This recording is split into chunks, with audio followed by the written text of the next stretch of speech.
Welcome to Erica Lynn Speaks.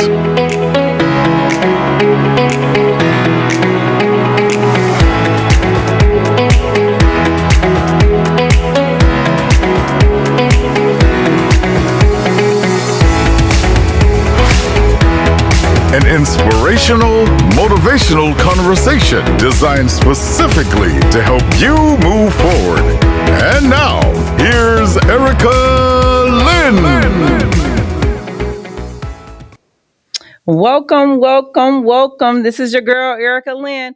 I'm back for another wonderful episode of Erica Lynn Speaks podcast. Y'all know we like to play big or go home.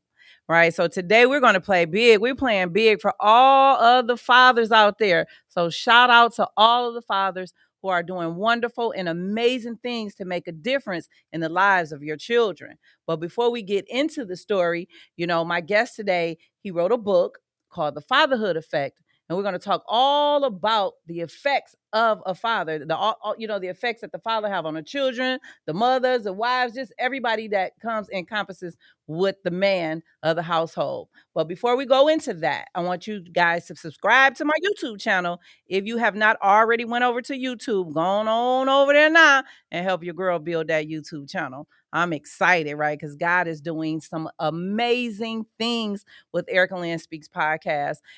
At one point in the podcast, I was like saying, okay, God, when is things going to happen? How are we going to make it move? He just said, be faithful of little and I'll send you many, right? And so I just been faithful, taking one step and walking into what it is that he asked me to do.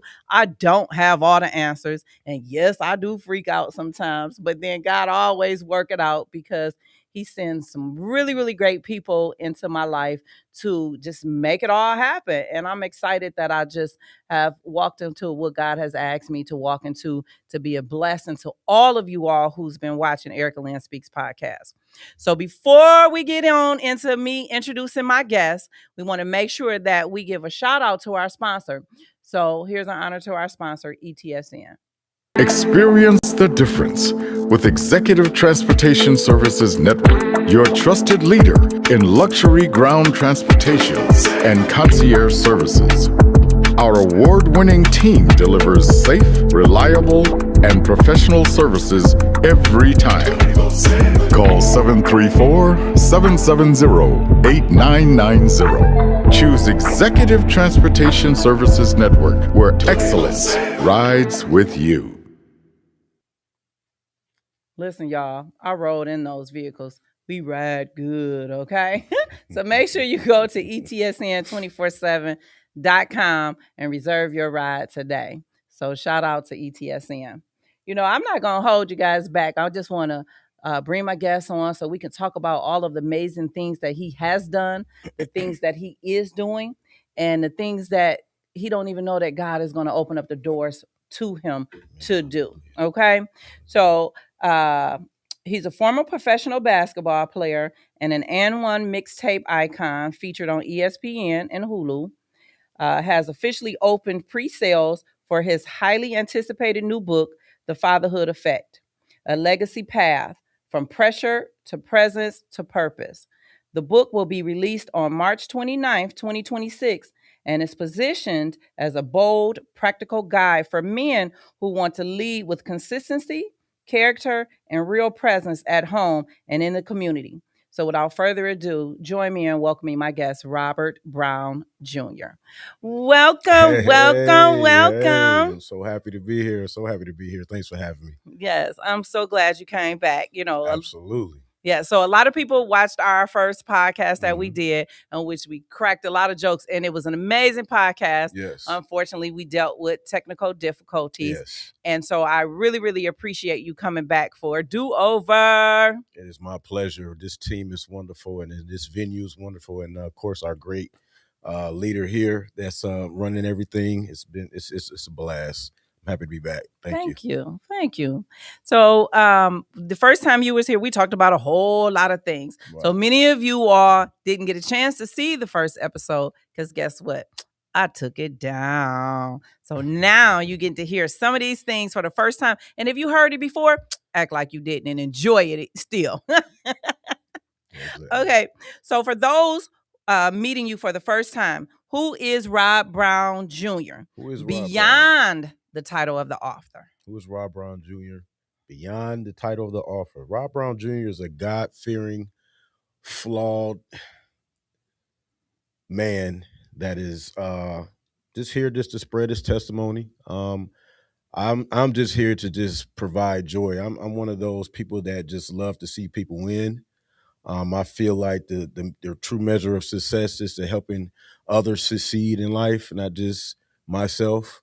So if I can do whatever I can to help somebody else be, just being that beacon of light for someone else, that's my job. That's what I'm tasked to do. And the younger generation is really my calling. That's what God has called upon my life, to really take care of the youth and young adult area, how I was taken care of when I was growing up. Yeah. So they really respect you. They do, but you know what? With this generation, you have to meet them where they are. So you have to lead with respect first. I know when we were growing up, we were taught to disrespect and don't say nothing. Yes. But in this era, the best way to really catch their hearts and their spirits is to lead with respect. And they read spirits quite well in this day and age, you know. And you can't just tell them, hey, I play pro. They'll look you up right away. They done call you out. Mr. Brown, you is him, you him. So they ain't listening to all them stories of walking backwards in the snow with no shoes on and stuff. Like, they want to see proof. They want to see proof. So yeah, so leading with respect is my main thing, and garnering their respect is what I aim to do at all times, and I'm always teaching.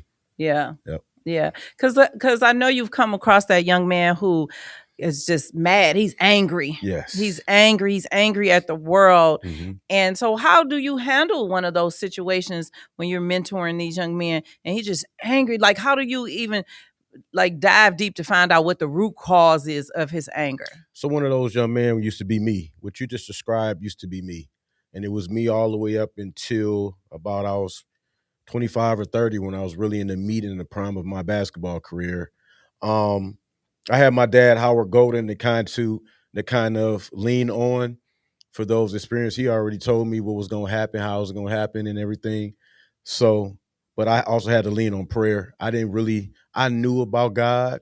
I was raised in the church. My grandparents put me in the church, raised in the church. But, you know, it's different when you have this superstardom where you are and you just feel like you don't want nobody to disrespect you. You know, you don't want to lose your it factor, so to speak. And I was one of those that was blowing up and, you know, didn't know how to what this anger was coming from until I had to deal with myself. I had to start getting on my knees and seeking God. I had to get in my Bible and read some of these scriptures that has something to do with the way you act, how you present yourself. I didn't know that. I just thought the Bible was just things that we just read for the stories, but there were actual events. It's a blueprint to living your life. Yes.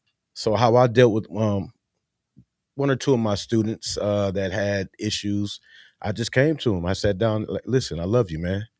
You safe here. You don't have to worry about me talking in front of everybody or embarrassing you. Like sometimes I had one student, he already had 2 bodies on him. What I mean like that, he had, you know, he did some things he wasn't proud of, but he was only 16. Right. You know, and he was from the Deep East and he didn't have a male figure like me. You know, his male figures were those that are in prison. His brothers were in prison.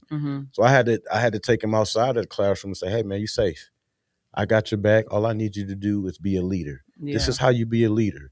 If you see how when you lead with bad behavior, they act bad. Yeah. When you lead with good behavior, they act good. Yeah. That kid, man, he turned into from getting F's in all his classes to getting A's and B's. Oh, wow. In his classes because he saw that I loved him. And I told him, if you stay out that street, I'll pay you for your weekend. Yeah. So I was giving him money for the weekend so that he can survive. And I had lookouts in the street, you know, just making sure he was good. And he was doing, you know, he made a total change. Yeah.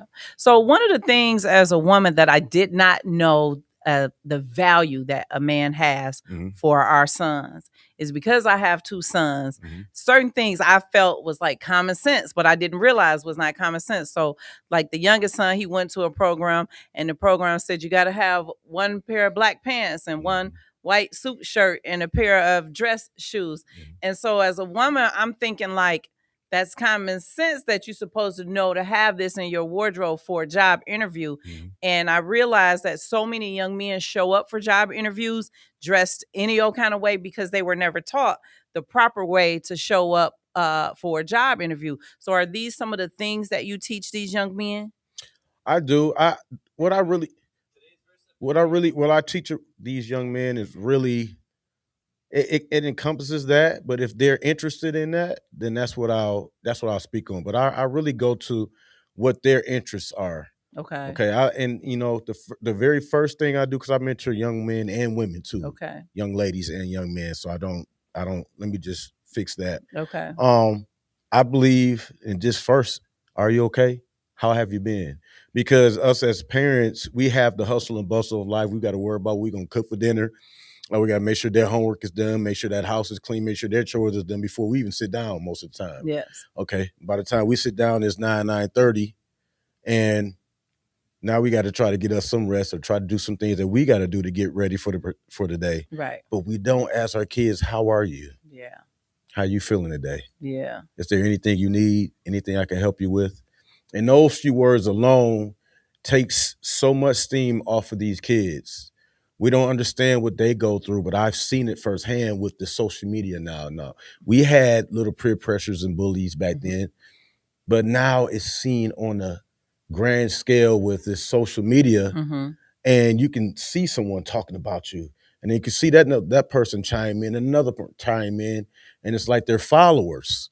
Yeah. So that impact as far as that father concept, I just want to see what's going on with them first and what do they need. And then I'll add to whatever they need. I love that because that's no different than you and I, as adults, you would want somebody to check on you and see, what your needs are so that if they can meet them, they do that, which i.e. turns into you having a better day, some days. And I know as parents, I wouldn't say take it for granted, but we don't think about what our youth needs are. We just assume that I'm working, I'm providing, I'm putting food on the table, I'm paying the bills. All I'm asking you to do is to go to school. But we're not thinking about the pressures of life that they are experiencing on a daily basis while they are in school. So I'm so glad that you are doing that. Shout out to you, brother. Thank you. I appreciate it. That's just my calling. I'm just doing what God put on me to do, what many others did for me when I was in that age range. Yeah. That's my job. Yeah. I love that. So what inspired you to write The Fatherhood Effect at this point in your life? Well, Fatherhood Effect, the inspiration came behind my sister wanted me to get some of these stories out of my head. And she just thought I was going to just talk about my professional career. But the main thing I was talking about was fatherhood. Being a father, being a dad is really important to me. My dad wasn't able to spend as much time that I would like to. My biological father wasn't able to spend as much time with me as I would like to before he passed away. But I was able to garner a spiritual father named Howard Golden, who stepped in when I was in the 6th grade. I was 11 years old, and I call him dad to this day. Little Julius man with a great jump shot. Still, he's 81 now and still just moving around in his Sunfire drop top. But he was the man who really laid boundaries down and laid the groundwork down. And just thinking about him really inspired me to write this book, because your father, how you are a father can affect someone. Yes. If you're a great father, that could be a positive effect. If you're not such a great father, if you're an absent father, that could be a cause and effect as well. Yes. So that was my inspiration, my dad, Howard Golden. Right. Shout out to Howard Golden. We giving you a shout out on the podcast, Mr. Golden. That's good. So why was this message too important to keep to yourself? I mean, God really embedded that message inside of me, Mm-hmm. and he just told me to speak about it. That was just it. Like, I've learned enough through the years that I have to listen to where I hear his spirit speaking to me, and I know that it's him. And it resonated to me that I need to speak about this because I have my older children, 22, 20, and 18 right now, and my youngest 13 and 6. So I know they are interested in what dad does, you know what I'm saying? And like I said, I haven't been the most perfect father, and I don't have a blueprint for being the perfect father. I have failed numerous times at this thing called fatherhood, but I always prayed about it for God to create in me a clean heart and renew in me the right spirit where the pride would never take over me where I don't want to talk to you, you know. So um, I'm forever learning. Like just yesterday, I played in one of our church games, Greater Emmanuel Younger Free game, Mm-hmm. and my son I hadn't seen for 2 years. Mm. You know, um, I hadn't seen him for 2 years, and for us to reunite there was the best thing I could have ever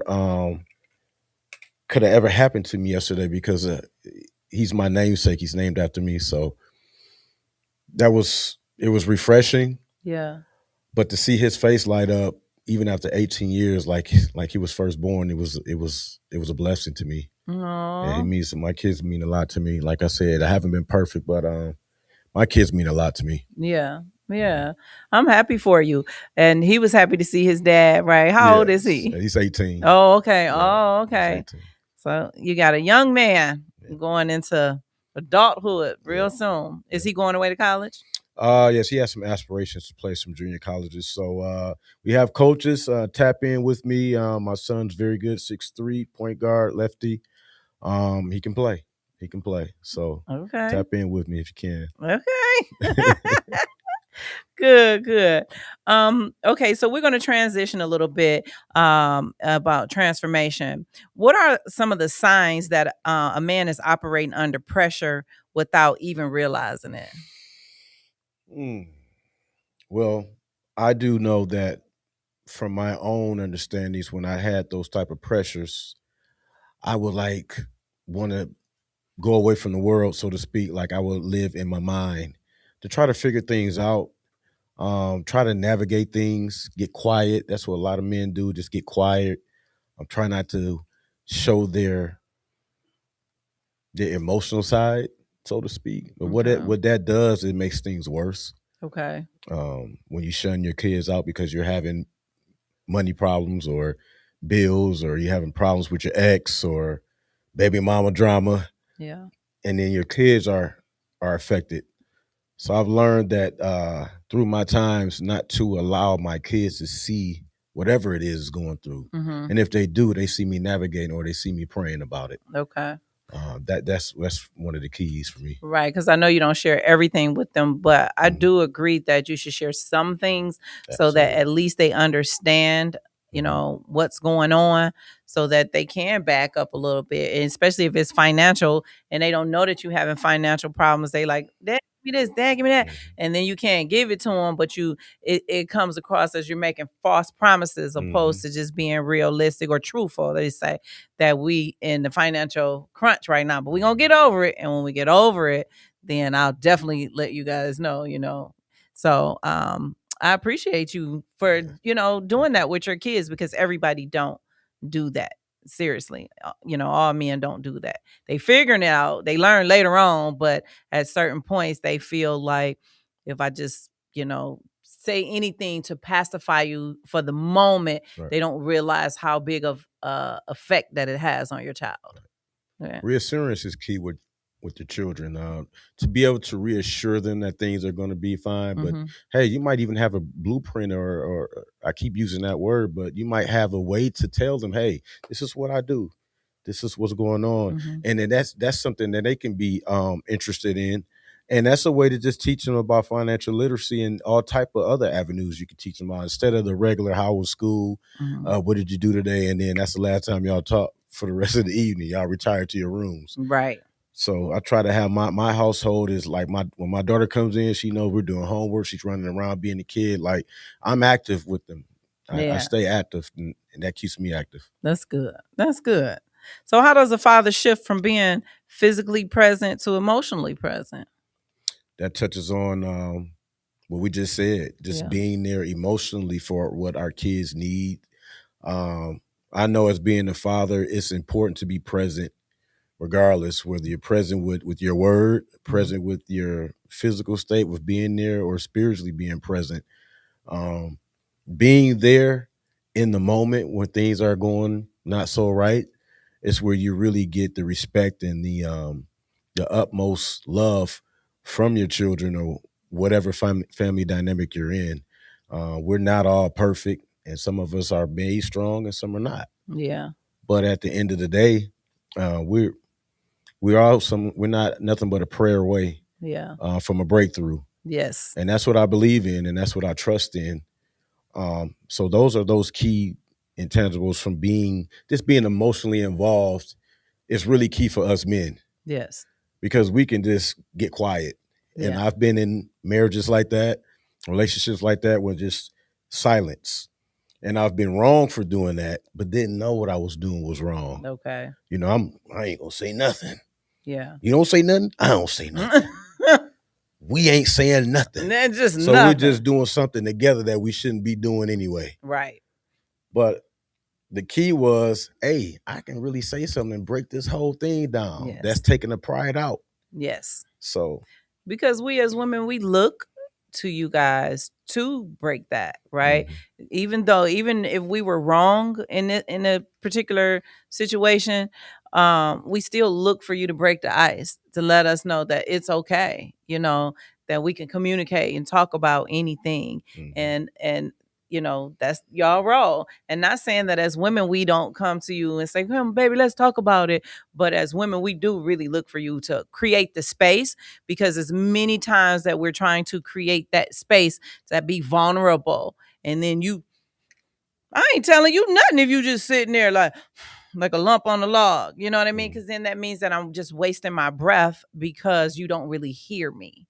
And so it's one thing to speak to a person and you acknowledge but to actually hear what I'm saying, like feel it all through your soul, right. That means that you are actively listening, and we're going to do something together to fix the problem. And we're not going to, and when you love somebody, you can't stay in that space too long anyway, Yeah. Yeah. I think the key is listening to understand and not listening to respond. It's a lot of people that do that. They wait for their turn for the key words that you said that really touched them in the wrong way. Instead of really listening to have understanding first, then I can see what you're speaking about. I can understand what you're saying. Oh, I see where I went left and I should have went right. There's a lot of ways to break down a lot of those problems that you can have. And fatherhood effect touches on that too. It's not for young men; it's for young women, and whatever age you are. Yeah. It can help you because it's just me. It's my testimonies on how I made it through those tough times in marriages, those tough times in relationships, tough times with my kids, tough times in playing professionally and losing out on contracts, losing out on NBA contracts because of my attitude or things that I stepped in front of that I shouldn't have stepped in front of, and I could have just handled it as a man, but I allow my pride to take over, and I lost those things. Yes. So we had talked about it before that you played professional ball overseas in more than one country, right? You was in I've been on every continent playing. Okay. Except for Antarctica. Okay. And I speak 3 different languages. I'm fluent in Spanish. I'm intermediate in French and Hebrew. Yes. And for the Afterglow, we got a little bit of taste of your foreign languages. So we appreciate that. Y'all, I'm going to drop that so you guys can hear him speak. He did speak a little Hebrew for us, but his Spanish was the best. All right, thank you. I appreciate that. Yeah. But the one of the things that I want to touch on is when you talk about losing out on that opportunity, the big opportunity, let's just dive into that a little bit more. And the reason why I want to dive into it, because I want some young man that's listening to this podcast today that have opportunities that's right in front of them, and they're running the risk of losing that opportunity, and they don't even know it. Well, Here's the thing. You have some coaches that are right and you have some coaches that are wrong. Just like you have some players that are good and some players that are bad. This certain instance where would have been a turning of my life. It could have led from millions to hundreds of thousands. My pride got in the way. We were second place in the league, playing in Israel's top league, which is a very, very tough league. Teams playing the Euro League, so that's like the NBA. Okay. So, but my coach had just been bothering me. He didn't like me from the beginning. I helped the team win the championship the year before, so he wanted to come in on his own thing. But what ended up happening was this game I had enough. It was 7 months. We had one more month left. Playoffs. I had a new contract ready and set, and I had opportunities to go to the NBA with 3 teams that were already looking at me. Okay. In this game, he took me out way too much, and I started to I had enough of where he was talking to me, and so I responded back, in a very aggressive, angered manner because I had enough. He was yelling at me, and I just started taking the high road. But this time, he pressed the button, so we went back and forth, and it was a big blowout with that. And what ended up happening was I didn't know that the Raptors and the Knicks and the Phoenix Suns had flew their people there to see myself and a guy named PJ Tucker, who's currently in the NBA right now. Okay. And he was playing there as well. So they watched both our games. And though I had a great game that game, I was on tap to be coming in for camp. But when they saw that, they couldn't invest any millions into me if I'm doing this type of thing. You know what I'm saying? Right. So I lost that avenue because of my pride. I lost that avenue because I didn't understand, you know what? You've been keeping your mouth shut this long. Suffer to be so and let God do your billings for you. Let him protect you. Let him take care of everything, take care of the rest. Yes. I ended up leaving and going back home. And I joined with AND1 Mixtape Tour. And I had myself an opportunity to speak on that situation because I ain't gonna lie, they were dogging me. They were the news outlets were dogging me. Sports Center was dogging me. They didn't even know my story, that my side of it. You know, when media does their stories, people have a reason to say, "I believe the media." Why would they have to lie? Right. So I got a chance to get my get back. Okay. So we on ESPN, boom, right there, scenario set. There's millions of people watching this nationally, internationally, and he asked me about the situation. So they showed it in the background on video, him and I getting into it. Rob, tell us what happened. Tell him why he did that to you. And I said, first and foremost, he didn't do anything to me. I reacted off of him coaching. He was my coach, which meant he took me out the game, which meant in that moment, he's coaching to see whatever things he needed to do. My job was to be a player. His job was to be a coach. And I was extremely wrong for how I reacted and how I let my team down because my team was in second place. And when I left, they went down to fourth place and they left their playoff positioning. So not only did I just feel like I was gratified by leaving, but my feelings were hurt because those are my guys. Right. And I feel like I left them hanging because of my own pride. Yeah. So I was able to get that back and tell kids, don't talk back to your coaches. It's never good. You got to always respect your elders on any level. Even if they're not older than you, when they're a coach, they hold some type of hierarchy over you. You must respect them as well as your teachers and your parents. So that went over well, and I got many contract offers to go back to Israel and play. Oh, okay. Good. Because you took accountability. Yes. For your actions. And that's the number one takeaway for me from your story is taking accountability. And when you're able to take accountability, then it's almost like you're able to step outside yourself and self-reflect like, okay, what it is that I did wrong? How can I fix it? And how can I move forward? Because if you never take accountability, then you're going to always still be in that same place feeling like somebody wronged you. That's right. When in fact, you played a part too. There's always two sides to the story. Like you said, is what it says, their side, your side, and then the right side, right? But the fact that you did that, I hope that a lot of people learned, or some things from your story, because it's a blessing that you were able to, God was able to bring it back, full circle, that you could still get contracts.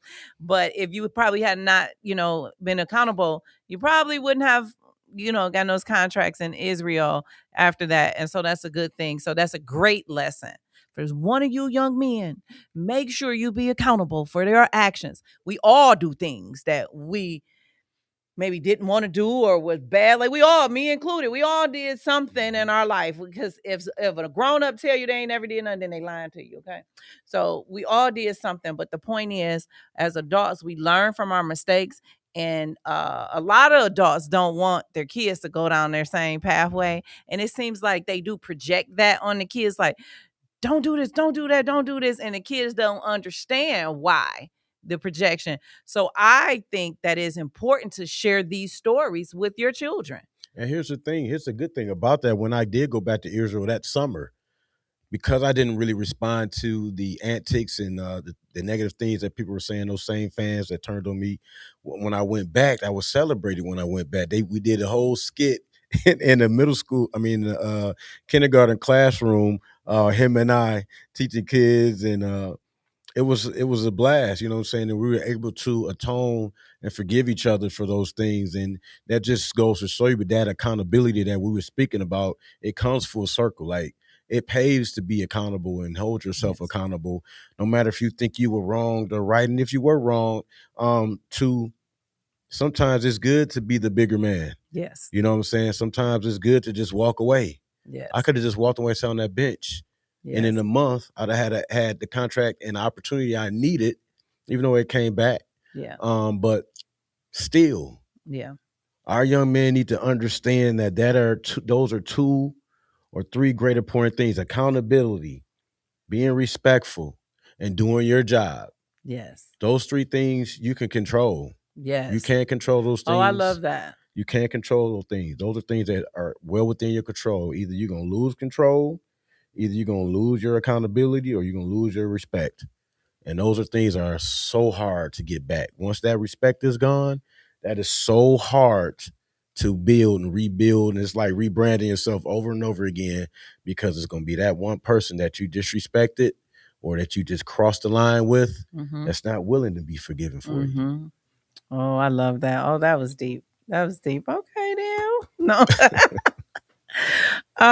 Okay.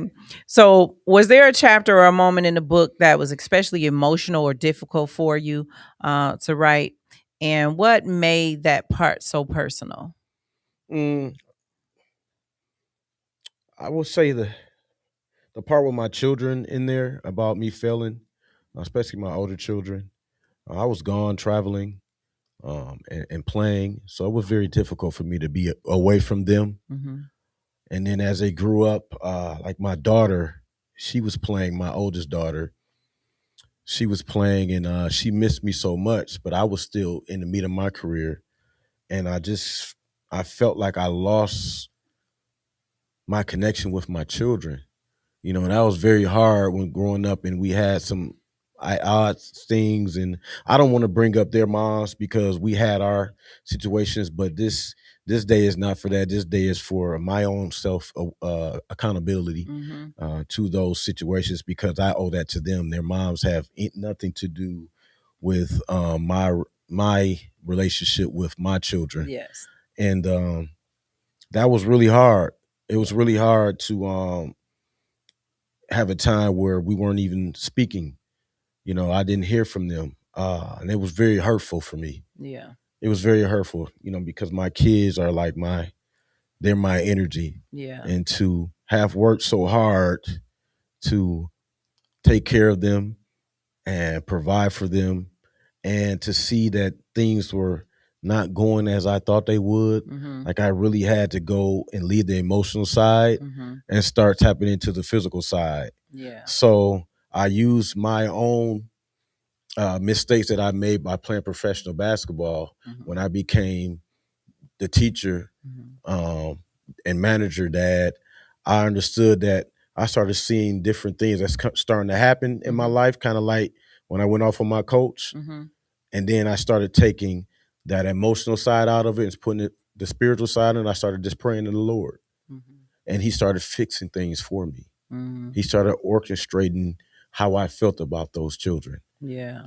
And like I said, just seeing my son for the first time in 2 years, my 18-year-old Trey, Robert III, like that made all of the world for me to see him. He looks just like me. He's just a chip off the old block, but he's a blessing. And to see him really made me realize why I love being a father so much. So that was one difficult time. And another was with Coach Golden, just not having my dad and having him, and then losing my brother Trevor. He was 29. Those were difficult times, you know what I'm saying? Those were real difficult times that I wasn't speaking with my mom. We were at odds. And that was very hard because my mom was my best friend, you know what I'm saying? And she did a hell of a job raising me. She was a single mom.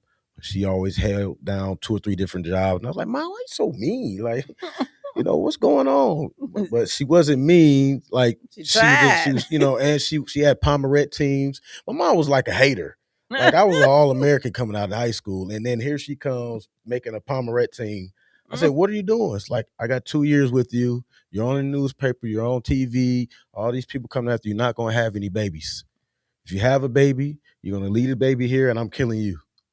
So that was one thing, like, wait a minute, this lady is, but her main thing was she don't want me doing what everybody else is doing. Okay. And as a teenager, I don't see that. I just see my mom being hard on me. Okay. Why you on the phone at 10? Get on the phone and embarrassing me. Or it was just little things that what I teach to my students or I see with my own kids, I'm like, wow. Yeah. There was a plan of action to that. She was making sure that I'm accountable for doing my job and chill with the extras. That stuff is going to come. Right. You know what I'm saying? Right. And that's what my mom did. My mom did that. And, my grandma was just a powerful being. She's in my book. And just for her to teach me how to clean, cook, sew correctly, make a bed, drop a corn on that bed, and boom, like tend to a garden. Okay. She just wanted me to have all those skills. Do you feel that, like, because it's said that these young men are being raised by their mothers and their grandmothers, and they're not, I don't know what our typical men was, when we were raised. So do you feel that same feeling that these women raising all these young men, like, obviously we can't teach them how to be a man, but they're saying we more so teaching them to be more girly than manly, I don't believe in that. No, that's just a reach. Why would you teach your son to be girly? You don't teach them that. They just around you all the time. They listening to us cackling and laughing and the girl talk and all of the things that we do as women. You are sometimes who you are around. And if women is who you are around all the time, then and so that's where this, stigma is coming from. Well, that's a bad stigma to have. I was around my grandmother all the time. I was around my grandmother all the time, and she was just a steward. She was a stalwart on teaching me manhood. Okay. My grandma's from the South. Okay. You know what I'm saying? Okay. My mom is as girly as he come, but my mom was a thug. Okay. She's watching now. Like, Mom, why be out? Yeah.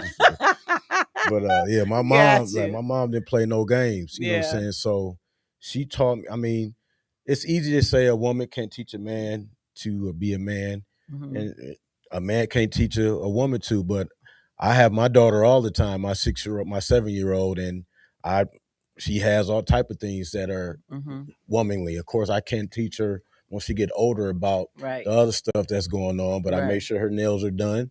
I make sure she waits at the door so I can open it up for her. Right. You know what I'm saying? I make sure she has plenty of dresses in the closet. She chooses her outfits correctly. I make sure that she has different things that she can utilize to feel like a young lady. You know what I'm saying? Even though I can't teach her to be one, I'm going to present the illusion that, hey, dad know what he's talking about. I make sure her hair gets done. So do you feel that sentiment that a father should take his daughter out on her first date so that she understands or knows how a man is actually supposed to treat her? Absolutely. We've been there, done that. My daughter will tell you that. We've been dating since she was like 3-4 years old. Mhm. It'd be father-daughter dates. Right. And but that's what she's used to. She's used to looking at a menu and saying what she wants and speaking out. Like, I don't order for her. Okay. So I taught her how to speak out and make eye contact. And those little things help her. Okay. You know, when we go somewhere, do you want what do you like? I give her options. Okay. You know, to have options. And it's gonna be tough on whatever guy. That's what I was about to she say, because the chooses, flip because side of that, because it's I've gonna be heard tough. of one father in particular say that he's not doing that because, you know, he's financially well off, and she's going to always keep trying to have a man, live up to the standards of her father. And so he wants her to get that real experience, because if he can only afford to take you to McDonald's, then that's the only place he can take you, and enjoy that McDonald's date. Yeah, but that's what we do. We go to McDonald's Okay. and we go to Burger King, and then we'll go to a 5-star restaurant. Okay. And I make sure to let them know, but I explain that to her. And I explain that to my 13-year-old too. Like, it's good to be well-rounded. Yeah. You know, you don't Yeah. always have to have McDonald's. You can go somewhere nice and sit down. Yeah. And we can have a 5-course meal, and you could be the same person. Yeah. And don't let that change you, who you are. Yes. Don't ever judge somebody off their appearance. Right. Listen to them. Don't judge anybody off of what your friends say about them. You get to have your own relationship, your own thought process about them. And then you start to understand that I shouldn't even listen to her. I shouldn't even listen to him. Mhm. I got my own point of view. He ain't like that.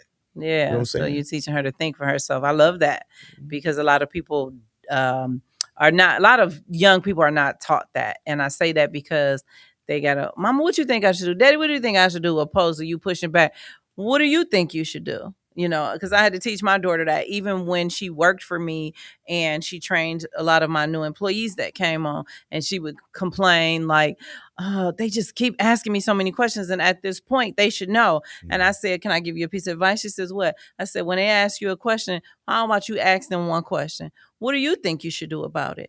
And so she was like, huh? And I said, yeah. So ask them that. And what that does is that stops them from leaning so much on you, but actually now using their own brain and their own thought process.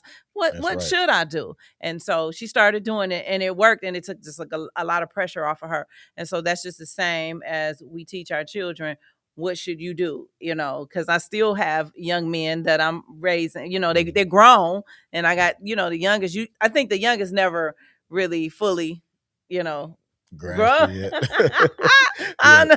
And so you still have to guide. You know what I mean? And so it's a lot easier for me to get in there and be like, just give me your money, let me pay your bill, or just let me do this. Right. But I had to learn to step back, and then if you don't pay the bill, then guess you're gonna be sitting in the dark. You know, like, so, but I get it. Okay. So was there a chapter or a moment in the book that was especially emotional, difficult for you to write? Oh, I did that one. Sorry. For them, this was the one. That's what I get for these contacts. One day I'm gonna give me some good content. I need me some too. For the man who feels like he has already made mistakes as a father, what would you want him to hear from you today? And can growth begin even after regret? The first thing I would say would be, never regret anything that's happened in your life that you are either proud of or not proud of. Those are life lessons. We're put on this earth. As long as we're living, we're learning. If you stop learning, you stop growing. And if you stop growing, you stop succeeding. And that's it. So I'm one father who have made plenty of mistakes. But I would say they weren't mistakes. They were failures. Mistakes are something that you do that you didn't mean to do. Or like, oops, that was not something over. That was a mistake. Okay.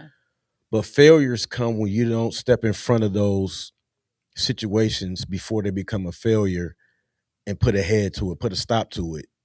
And then when you keep coming into those same failures and you're not taking a self-analyst and you're not looking at yourself and saying, you know, this has a lot to do with me. I'm the common denominator of this thing. I can stop this. If I caused you some pain, we're married, I caused you pain, then I know how to fix that pain because I caused it. Yes. But if I want to sit back and say, no, I ain't do nothing wrong, I'm tired of this, then it's my fault that we failed. And I failed you because I was supposed to fix that was broken. And so with my kids, instead of saying, man, I ain't seen you in years. Why you left? Why you leave the house? And you ain't said nothing, woo woo. No, my first instance when I seen my son was to hug him and kiss him. Yeah. Was to hug him like it was the first time when he came out that womb. Yeah. For him to understand that how much I love him, how much he means to me, you know, in that moment, that's all that mattered. I may have hugged him for 5 minutes straight in the middle of a packed gym, and I didn't care. Right. Because that's what I needed. Yes. But I needed him to understand that nothing he done or nothing that was said or done would ever affect the relationship that we have. And I always love my children. Yes. Each and every one of them. I always love them, no matter how they feel that they may have wronged me or if I wronged them. My children mean the world to me. Yes. And they can always come to me and I will take great care of them. Absolutely. And that's something that they need to understand, you know. Wow, I love that. Oh, no. Listen, sometimes on the podcast, right, when I have guests telling emotional stories, part of me do, and I am teary, one of teary, but I just so silly. I don't even know if I really could cry for real. Like, so I know, they got to laugh through some of the tears, sure. Man, because I think that's really what it is. I cried for a long time. Like, I cried for years, and I just feel like I didn't cry so much. God has healed me from all those things that was causing me pain. And realistically, at this place in my life, I am so happy. I have so much to be thankful for, like, because God just could have just left me on the side of the road, but he didn't. He picked me up and he chose me to be a vessel to just bless so many other people. Yes. Yes, it's a lot that comes with this. It is. Absolutely. And what did you say last time? To whom much is given, much is That's required. right. To whom much is given, much is required. Yes. So no matter what comes at me, I'm thankful that I have an outlet, like my people that I'm able, because I ain't gonna lie, I'll be like, yeah, I'm just taking it on the chin. Now I'm fussing, don't get me wrong, but I move. I do what he asked me to do. I keep going. Like, I produce a lot, you know what I mean? And so if people actually ever can come behind the camera and see what I do in my daily life, you'll be like, damn, how. But see, I'm sorry to cut you off, but this is a key segue that you have made. It's what I'm telling you, this book can help women as well, because you're just doing everything my book says, from pressure to presence to pressure, presence, to purpose. It's what you're doing. You had that pressure back then when you were crying and crying. You were going through, why is this happening? I know I don't deserve this, Lord. Everything that you were going through to rebuild your body back to, and your mental, your physical and emotional side back. And then that presence, now you started standing in it instead of being a victim. Now you're standing within that storm. I know. And you're like that palm tree that bends all the way down. You know, those palm trees bend all the way down to the ground. They will not be uprooted. That's one of the strongest trees. They cannot be uprooted. You'll see them in Australia. When I was in Australia and living in Hawaii, they bend all the way down through the strongest storms, but they don't break. And that's what you were doing, where you were standing in the presence of that. And that purpose was now when you have your team and everything you prayed for and it manifests itself. That's the purpose of what you went through presently. Yes. And being through that pressure. Yes. Because, man, it's a lot, but I thank God for it, because if this pressure was on me years ago, I don't think I could have made it through, right? Because I was still going through those experiences that strengthened me, that, and so now, today, a lot of things come at me, but because of that experience from the past and me knowing that I'm not going back that way, right? I done went through the healing process, the crying, the snotting, or whatever, and also understanding, because the thing that people don't know about me, I probably about 2 years ago, I said that I'm for the Black man, meaning that I help the Jewish people, the white people, all of them make millions of dollars off of the things that I'm skilled at, that I'm licensed and certified at. And I said, I'm going to refocus my attention on the Black man. I want to help the Black man make millions of dollars off of my skill set.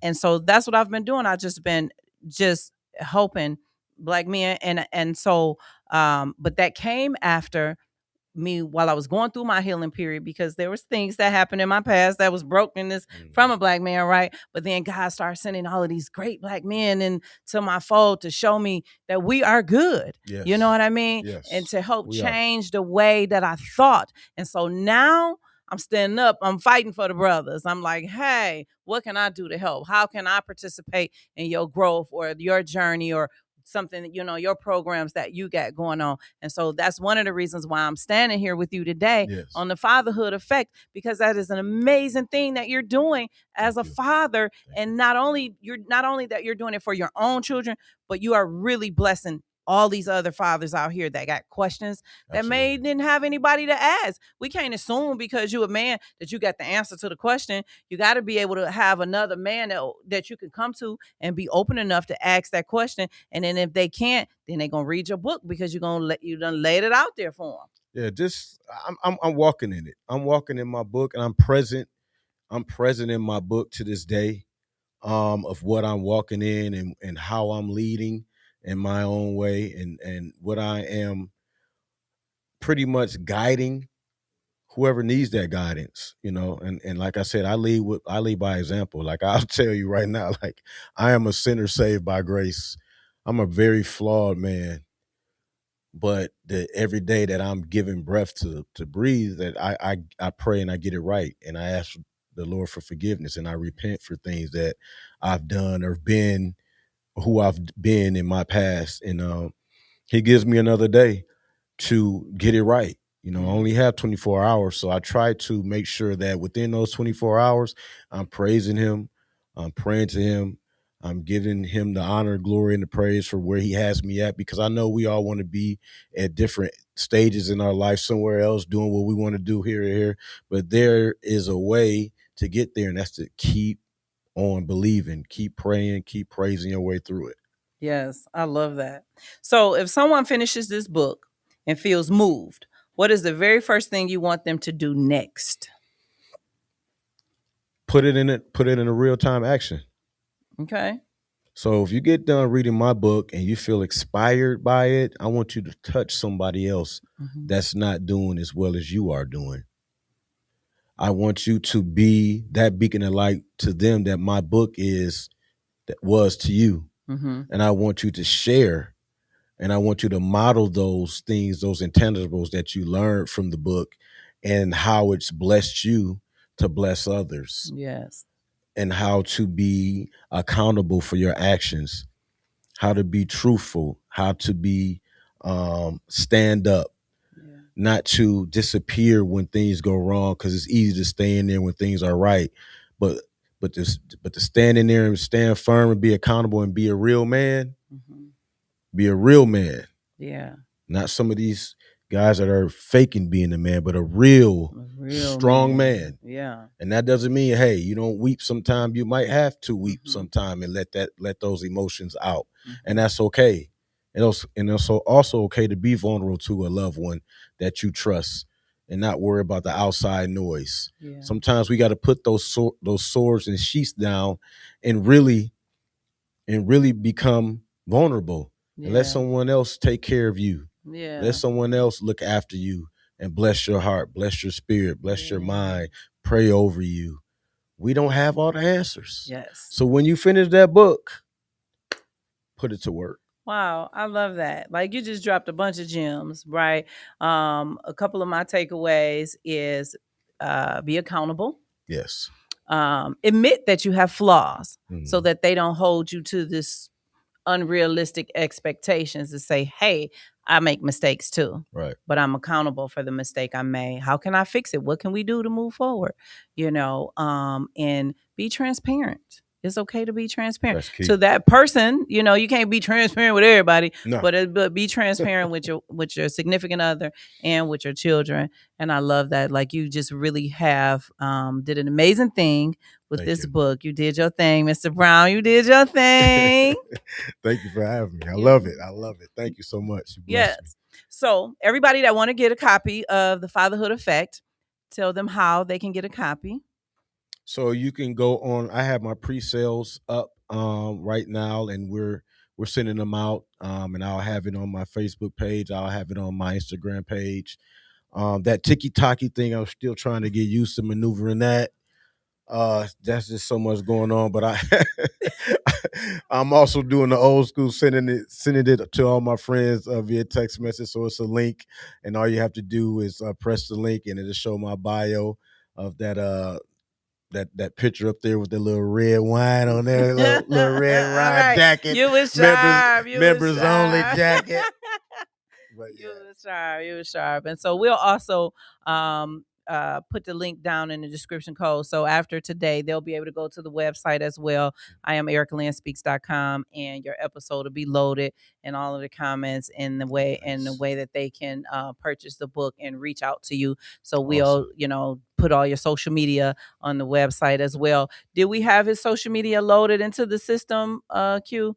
Did you pop it up on the screen? Oh, right there. Okay. So we got your Gmail. I didn't even see that. I got to look out the good eye. Let me put out the good eye. I got to look out the good eye. Y'all got two different contacts in, one the far and one up close. I got to remember which one is the good eye or the bad. Listen, I'll be transparent. Sometimes maybe a little bit too transparent, but whatever. Let me tell y'all something though. When you come to this venue and you're at the Erica Lynn show, her team is tremendous, from her stylist to her sons. This team is tremendous. Like, you have to come here and enjoy this experience. If you can, all my friends that are watching, you have to tap into this experience. You have, they take not just donations, episodes. We can get together and sponsor episodes and really help this thing take off, because she has a great platform going, and it's family oriented. We gotta bless these families when they're doing great things and keeping it in the family. Thank you for that. My pleasure. So I appreciate you so much for coming on the podcast. This was really, really an amazing episode. They always say sometimes the second time is better, right? Yes. Second time around. You don't always get a do-over, but I appreciate you for the do-over. Yes. So you guys, I appreciate Rob for coming back for this do-over. And this podcast was absolutely amazing. I don't know what I would have done if I had to leave the first one up because the audio, right? But we do have technical difficulties, and it was just such a blessing. But for all of you all who want to sponsor an episode of Erica Lynn Speaks podcast, you could just go to sponsor at IamEricaLynnSpeaks.com. And send an email. Send an email to sponsor at IamEricaLynnSpeaks.com. And my sponsorship team, they'll give you. So shout out. Sow a seed to help keep this podcast going, because your girl be footing a nice little bill, the little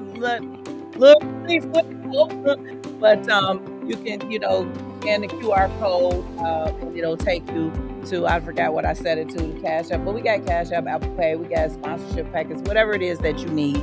But then if you want to participate in our live audience, so shout out to the audience. Woo! So you guys can actually come and watch an episode of Erica Lynn Speaks live tape to be a part of the audience. We're doing the experience in Leon Franklin on April 9th. So you go to the website on IamEricaLynnSpeaks.com and go to the upcoming events and go ahead and secure your tickets. They're free because they're your girl footing the bill again, and join us. And then next week we got Dr. Sabrina Jackson, the world-renowned psychologist. And you guys know her from Fox 2 News. So make sure you join in for that episode. And we appreciate you guys. We love you. And we'll see you next week. So thank you for joining us again on this podcast. And as I always say, it only takes just one step beyond you. God bless you. See you guys next week. Yes. This was awesome.